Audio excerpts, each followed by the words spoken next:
Hello dear students. तो आज हमारे सामने जो क्वेश्चन है जिसमें जेईई मेंस 2019 के 8 अप्रैल को जो एग्जाम हुआ था शिफ्ट 2 में ये क्वेश्चन पूछा गया था। ये क्वेश्चन क्या बोलता है हमें कि if a surface tension S, मतलब सरफेस टेंशन को रिप्रेजेंट S से किया है, मोमेंट ऑफ इनर्शिया I जो यूजुअली हम रिप्रेजेंट करते हैं, and the Planck constant H were to be taken as the fundamental unit of the dimensional formula for the linear momentum would be।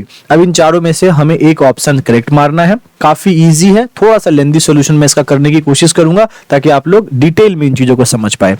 अगर हम suppose करेंगे, मान लीजिए हमने सपोज किया जो लीनियर मोमेंटम हमारा P है जो डिपेंड कर रहा है किस पे, प्लैंक कांस्टेंट H जो कि रेज हो रहा है पावर टू किसके, A।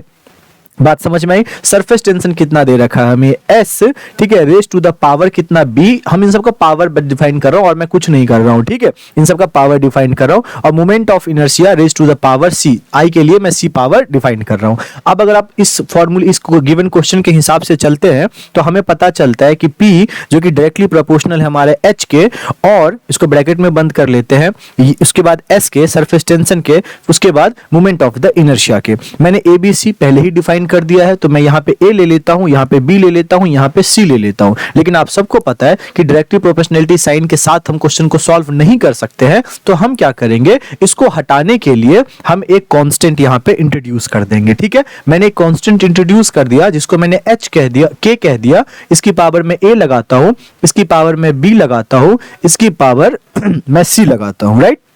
यहां पे K जो होगा आपका डायमेंशन लेस होगा, तो K से हमें कोई मतलब नहीं है, तो इसीलिए कुछ टाइम के लिए आप K को दिमाग से निकाल दीजिए। क्यों? क्योंकि ये डायमेंशन लेस है, ये हम लोगों ने एक यूज किया है कांस्टेंट। ठीक है, तो डायरेक्टली हमें सिर्फ इस इक्वेशन पे फोकस करना होगा। ठीक है, अगर हमें इस इक्वेशन पे फोकस करना होगा तो मैं एक दो चीज आप लोगों को रिकॉल करवाने की कोशिश करूंगा। जो P होता है हमारा क्या होता है, मास मल्टीप्लाई वेलोसिटी होता है। डन। अच्छा, जो हमारा I होता है वो हमारा क्या होता है, मास मल्टीप्लाई डेंसिटी का स्क्वायर में यहां पे लिख सकता हूं। और जो हमारा S होगा, क्या मैं लिख सकता हूं फोर्स मल्टीप्लाई लेंथ, क्या मैं लिख सकता हूं फोर्स मल्टीप्लाई लेंथ? अगर मैं इतना लिख सकता हूं तो आप मुझे बताइए क्या H इज इक्वल टू जो प्लैंक कांस्टेंट की हमें डायमेंशन दे रखी है वो है L1 T स्क्वायर T-1। क्या इन सब के मैं डायमेंशंस लिख सकता हूं? M हो जाएगा वेलोसिटी L1, M यहां पे T-1। क्या यहां तक सही है? बिल्कुल सही है सर। क्या मैं इसका डायमेंशन लिख सकता हूं? बिल्कुल लिख सकता हूं, M1 L2 T0। क्या मैं इसका डायमेंशन लिख सकता हूं? इसलिए मैंने सब चीज क्लियर आप लोगों के सामने लिख दिया,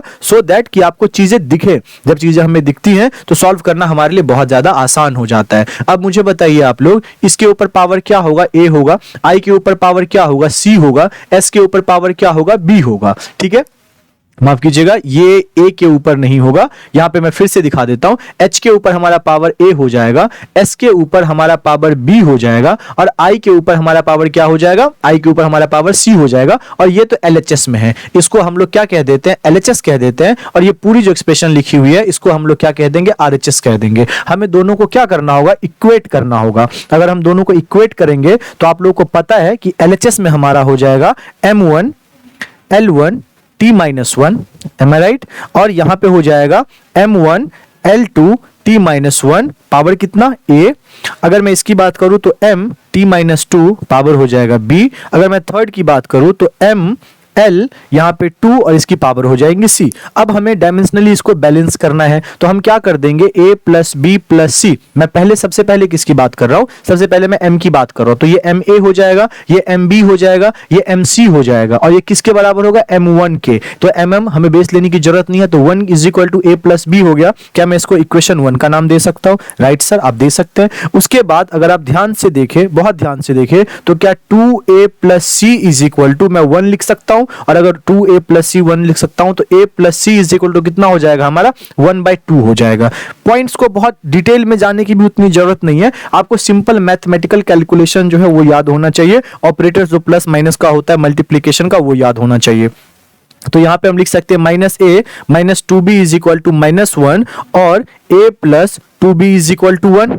डन, इतनी बात समझ में आ गई। अब इन इक्वेशंस को जब आप सॉल्व करोगे तो a इज इक्वल टू आपको 0 मिल जाएगा, b इज इक्वल टू आपका 1/2 आ जाएगा और c इज इक्वल टू 1/2 आ जाएगा। देखिए मैं खुद इसको सॉल्व क्यों नहीं कर रहा हूं, सिर्फ इसलिए ताकि छोटी छोटी वीडियोस बने, बहुत लेंदी ना बन जाए। बहुत लेंदी बन जाएगा तो आप भी बोर हो सकते हैं चीजों को देखने से। तो p इज इक्वल टू क्या होगा, h की पावर 0 क्योंकि वही आया है, s की पावर 1/2 और i की पावर भी 1/2 हमें मिला है। इसको मैं अगर थोड़ा ढंग से लिखने की कोशिश करूं तो आप यहां पे भी छोड़ सकते हैं, कोई इशू नहीं है। अगर इसको मैं ऊपर से मैच करवाऊं, अगर मैं इसको ऊपर से मैच करवाऊं तो ये किससे मैच हो रहा है, जरा आप ध्यान से देखिए, जरा इसको ध्यान से देखिए। क्या ये सी वाले से मिल रहा है? बिल्कुल सी वाले से मिल रहा है। तो इसमें हमारा करेक्ट ऑप्शन जो हुआ वो सी हुआ। इसी तरीके की कंप्लीट सॉल्यूशन देखने के लिए आप डिस्क्रिप्शन में प्लेलिस्ट में जाके 1 से लेके लास्ट तक देखिए। तो इससे क्या होगा, यूनिट्स एंड डायमेंशन में 2002 से लेके 2020 तक जितने भी क्वेश्चंस पूछे गए सबका सॉल्यूशन बहुत छोटे छोटे से फॉर्मेट में आप लोग के लिए रखा गया है। Thank you.